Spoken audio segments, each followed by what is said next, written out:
ब्रह्मा मंदिर समूह का प्रणाम कर रहा हूँ। मैं श्री गढ़ी मैं सम्मा मंदिर को भी नमन कर रहा हूँ और उमा महेश्वर मंदिर को भी मैं आज यहाँ से इस पवित्र भूमि पर आकर प्रणाम कर रहा हूँ। हम आज के दिन तेलंगाना मुक्ति संग्राम के सभी शहीदों को, वीरों को भी नमन करते हैं जिन्होंने यहाँ के निजात के खिलाफ आवाज उठाई। और आज के दिन हम सब कोई तेलंगाना के स्वरूप को अगर देख पा रहे हैं तो उन वीर शहीदों का कुर्बानी है, मैं उनको नमन करता हूँ। साथ ही साथ मैं सरदार लौह पुरुष सरदार वल्लभ भाई पटेल जी को भी याद करता हूँ जिन्होंने अपने नेतृत्व में इस तेलंगाना के लोगों को उस निजाम की सरकार से, उस निरंकुश शासन से मुक्ति दिलाई है। मित्रारा, తెలంగాణ రాష్ట్రానికి మున్సిపల్ ఎన్నికల సందర్భంగా నేను మొదటిసారి రావడము, నా రాక సందర్భంగా మహబూబ్ నగర్ పట్టణ ప్రజలే కాకుండా ముఖ్యంగా ఆదివాసీలు తమ సాంప్రదాయ నృత్యాలతో ఘనంగా స్వాగతం పలికి నన్ను ఆదరించినందుకు నేను హృదయపూర్వకంగా వాళ్ళందరికీ కూడా నమస్కరిస్తూ, వేదిక మీద ఆశించినటువంటి పెద్దలందరూ కూడా నేను అభినందనలు వ్యక్తం చేస్తూ, ఈ తెలంగాణ గడ్డ మీదకు వచ్చి మాట్లాడే అవకాశము నాకు దక్కడము అరుదైనటువంటి గౌరవంగా నేను భావిస్తా ఉన్నాను. శక్తి పీఠాలలో ఒకటైనటువంటి మా జోగులాంబ అమ్మవారి దేవాలయానికి నేను నమస్కరిస్తూ, మరి తుంగభద్ర నదీ తీరంలో ఉన్నటువంటి 9 శివాలయాల్లో సమూహమైనటువంటి నవబ్రాహ్మణ ఆలయ సమూహానికి నా వందనాలు తెలియజేస్తూ, మహాకాళి అమ్మవారి ఆలయంగా స్థానిక బంజారా సమాజానికి ఆధ్యాత్మిక కేంద్రంగా ఉన్నటువంటి మైతి గండమ్మ మరి దేవాలయాన్ని కూడా నేను నమస్కరిస్తూ, మరి శ్రీశైలానికి ఉత్తర ద్వారంగా ఉండేటువంటి ఉమా మహేశ్వర ఆలయాన్ని కూడా నేను శిరస్సు వంచి నమస్కరిస్తూ, తెలంగాణ విమోచన సంగ్రామంలో ప్రాణాలర్పించినటువంటి ప్రతి అమర వీరుని కూడా నేను తలవంచి నమస్కరిస్తూ, నిజాం నిరంకుశ పాలనకు వ్యతిరేకంగా గలం విచ్చినటువంటి వారందరినీ కూడా నేను స్మరించుకుంటూ, అదే సమయంలో ఉక్కు మనిషిగా మరి పరిగణింపబడ్డటువంటి సర్దార్ వల్లభాయ్ పటేల్ గారి యొక్క జ్ఞాపకం చేసుకుంటూ, ఆయన నాయకత్వంలోనే మరి తెలంగాణ ప్రజలకు నిజాం పాలన నుంచి విముక్తి పొంది ఈ రోజు మరి ఈ యొక్క ప్రాంతానికి విముక్తి కల్పించిన వారికి కూడా నమస్కరిస్తూ నేను అభినందిస్తా ఉన్నాను. आज के दिन मैं तेलंगाना के उन पद्म पुरस्कार विजेताओं को भी याद करता हूँ और उनको भी अभिनंदन करता हूँ। श्री चंद्रमौली गदानंद जी, श्री कृष्ण मूर्ति बालसुब्रमण्यम जी, श्री कुमार स्वामी खंगराज जी, सुश्री दीपिका रेड्डी जी, श्री गुड्डू वेंकट राव जी, श्री पालकोटा विजय आनंद रेड्डी जी तथा श्री राम रेड्डी मामी जी, मैं इन सबको बधाई देता हूँ और केंद्र सरकार के माननीय प्रधानमंत्री जी का भी अभिनंदन करता हूँ कि उन्होंने तेलंगाना के इन वीर लोगों को, इन हमारे श्रेष्ठ लोगों को एक सम्मान देकर तेलंगाना के लोगों का सम्मान बढ़ाया है। मैं इसके लिए उनका बहुत बहुत आभार व्यक्त करता हूँ। మిత్రులారా, ప్రధానమంత్రి నరేంద్ర మోడీ గారు తెలంగాణ ముఖ్యంగా సమాజంలో అనేక సేవలు అందించి వాళ్ళని గుర్తించి ఈ సంవత్సరం పద్మ పురస్కారాలు అందుకున్నటువంటి శ్రీ చంద్రమౌళి గద్దముడు గారు, శ్రీ కృష్ణమూర్తి బాలసుబ్రహ్మణ్యం గారు, శ్రీ కుమారస్వామి సంగరాజ్ గారు, శ్రీమతి దీపికా రెడ్డి గారు, శ్రీ గూడూరు వెంకట్రావు గారు, డాక్టర్ పాలకొండ విజయ ఆనంద్ రెడ్డి గారు మరియు శ్రీ రామరెడ్డి మామిడి గారికి కూడా హృదయపూర్వకంగా అభినందనలు తెలియజేస్తా ఉన్నాను. నరేంద్ర మోడీ ప్రభుత్వానికి కూడా నేను ప్రత్యేకంగా తెలంగాణ ప్రజల సేవలు గుర్తించినందుకు వారికి కూడా ధన్యవాదాలు తెలియజేస్తా ఉన్నాను. साथियों, तेलंगाना की राजनीति आज एक गंभीर मोड़ पे है। हम कह सकते हैं कि यहाँ के मुख्यमंत्री तुष्टीकरण की राजनीति की पराकाष्ठा पर पहुंचे हुए हैं और उनका मकसद केवल समाज में तुष्टीकरण की राजनीति को आगे बढ़ाना है। उन्होंने तेलुगु लोगों को, तेलुगु भाषा को और इसकी संस्कृति को लगातार दमन किया है और कहीं न कहीं हम लोगों ने उनके वो बयान को भी देखा है जिसमें उन्होंने हमारे संस्कृति को, हमारी सनातनी परंपराओं को नष्ट करते हुए ये नारा दिया कि Congress is Muslim and Muslim is Congress. ये नारा कहीं न कहीं शर्मसार करता है इस राज्य के मुख्यमंत्री के चरित्र को, जिन्होंने इस प्रकार का बयान दिया और कहीं न कहीं कांग्रेस के चरित्र को सामने किया कि कांग्रेस केवल और केवल मुस्लिम वोट बैंक की राजनीति के लिए आगे काम करती है, जनता के लिए नहीं। तेलुगु देशम और तेलुगु के जो लोग हैं यहाँ के लोगों के प्रति कोई भावना नहीं है। మిత్రులారా, ఈ రోజు తెలంగాణలో రాజకీయాలు ఒక మలుపు చేరుకున్నాయి. ముఖ్యంగా ఈ తెలంగాణ ప్రాంతంలో అధికారుల నుండి కాంగ్రెస్ పార్టీ, ముఖ్యమంత్రి రేవంత్ రెడ్డి గారు కేవలం కొన్ని వర్గాలను బుద్ధగించడానికి, కొన్ని వర్గాలను సంతృప్తిపరచడానికి ఏ రకంగా ఈ మధ్యలో వాక్యాలు చేశారు. కాంగ్రెస్ అంటే ముస్లింలు, ముస్లింస్ అంటే కాంగ్రెస్ అనేటువంటి మరి వాదాన్ని వారు వినిపిస్తున్నారంటే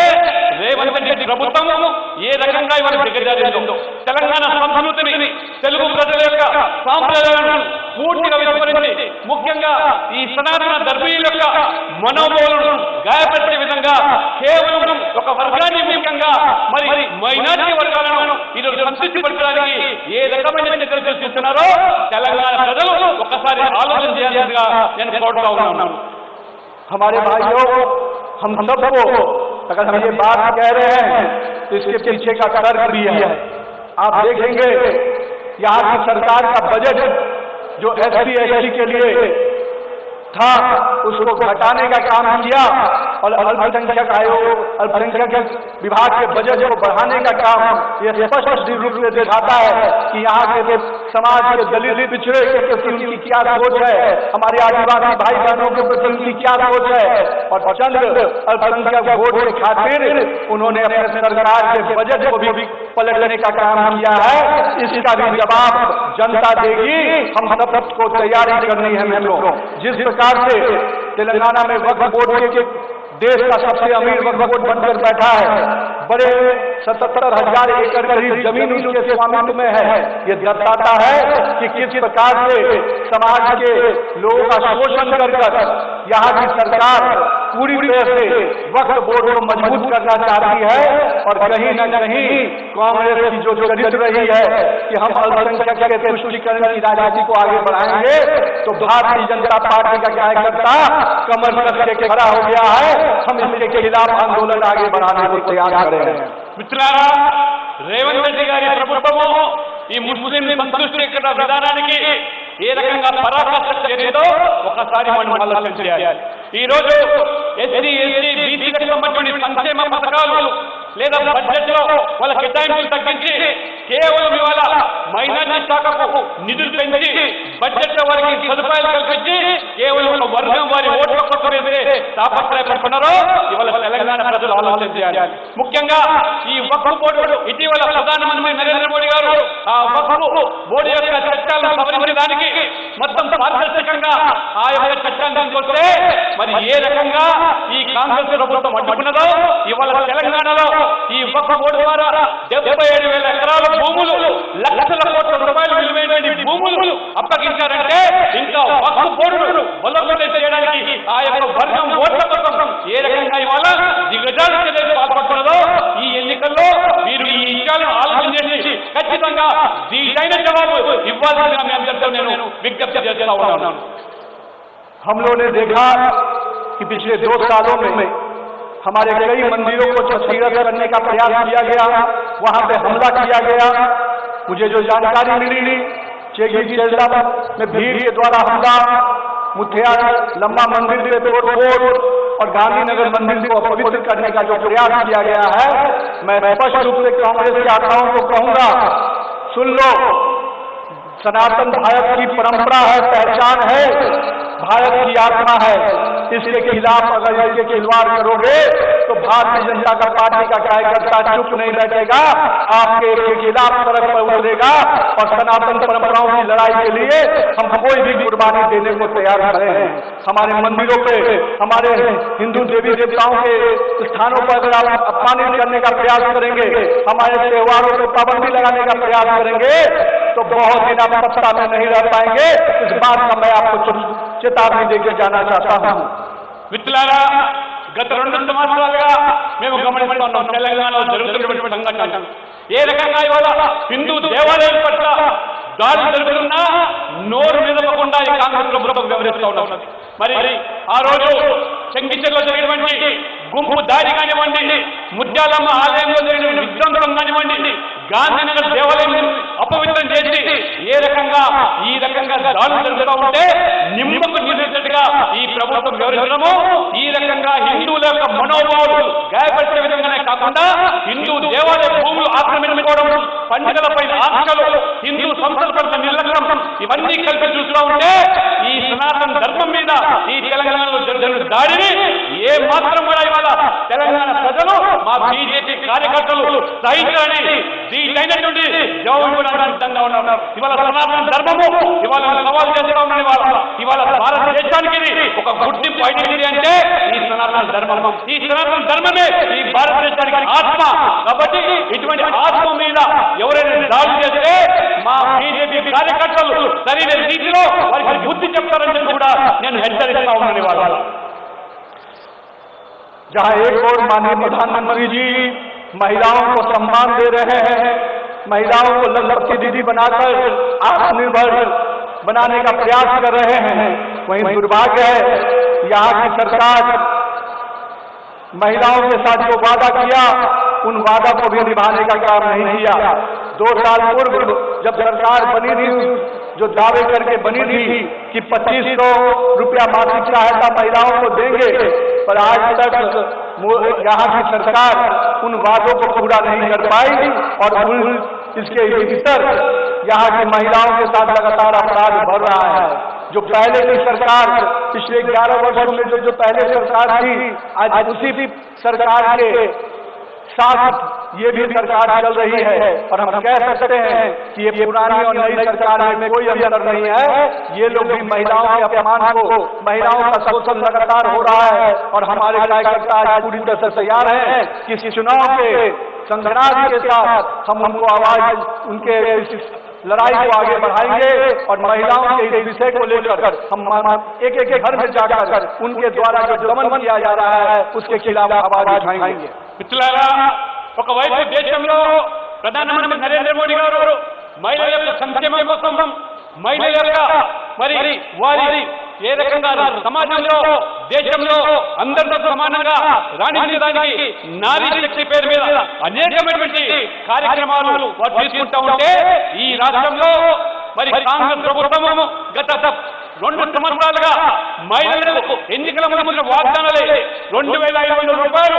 నెలకు మహిళలకు ప్రతి కల్పిస్తామని చెప్పారు. అదే రకంగా కళ్యాణ లక్ష్మి పేరు మీద సులభ బంగారు ఇస్తామన్నారు 1,00,000 రూపాయలతో పాటు. ఈ రకంగా మరి ఈ ప్రభుత్వం ఏదైతే మరి మహిళలను మోసం చేసినదో గతంలో ఉన్నటువంటి ప్రభుత్వం కూడా ఇదే పంటలో వ్యవహరించింది, ఇదే పద్ధతిలో వారు పాలన చేశారు. ఈ రోజు కాంగ్రెస్ ప్రభుత్వం కూడా గత టీఆర్ఎస్ పాలన కొనసాగుతుంది. కాబట్టి మరి కార్యకర్తలు ప్రతి ఇంటికి వెళ్ళి మహిళల యొక్క ఓట్లు రాబట్టుకోవడానికి, మహిళలు చూసిన అన్యాయం పట్ల ఈ జరిగే ఎన్నికల్లో తీర్పిచ్చడానికి, నరేంద్ర మోడీ గారికి అండగా నిలబడడానికి మరి తీవ్రమైనటువంటి ప్రచారం చేస్తూ కార్యకర్తలు కూడుకోవాలని కూడా నేను పిలుపునిస్తా ఉన్నాను. कांग्रेस के नेताओं का एक ही नारा है कि हमें जनता को ठगना है और हम हमेशा इसलिए कहते हैं कि कांग्रेस का एक ही चरित्र है, ऐसा कोई ठगा नहीं जिसको कांग्रेस ने ठगा नहीं। किसान भाई हो, हमारे SC ST के भाई हो या हमारे OBC वर्ग के लोग हो, सबसे उन्होंने जो वादा किया, चाहे किसान भाइयों के लिए 15,000 रायपुर भरोसा का वादा हो, चाहे हमारे SC ST भाइयों के लिए अम्बेडकर अभय स्तंभ हो, चाहे इंदिरा के नाम पर जो आवास योजना लाने की बात थी, उन सभी चीजों को हमेशा कांग्रेस ने धोखा दिया जनता को। जो वादा किया वो 2 साल से उन वादों पर कोई भी आगे बढ़ने का काम नहीं करना स्पष्ट रूप से दिखा रहा है कि कांग्रेस की निकम्मी सरकार यहाँ पर चल रही है। మిత్రులారా, కేవలం మహిళలు మాత్రమే కాదు, ఈ సమాజంలో ఉన్నటువంటి ముఖ్యంగా రైతులు, బడుగు బలహీన వర్గాలు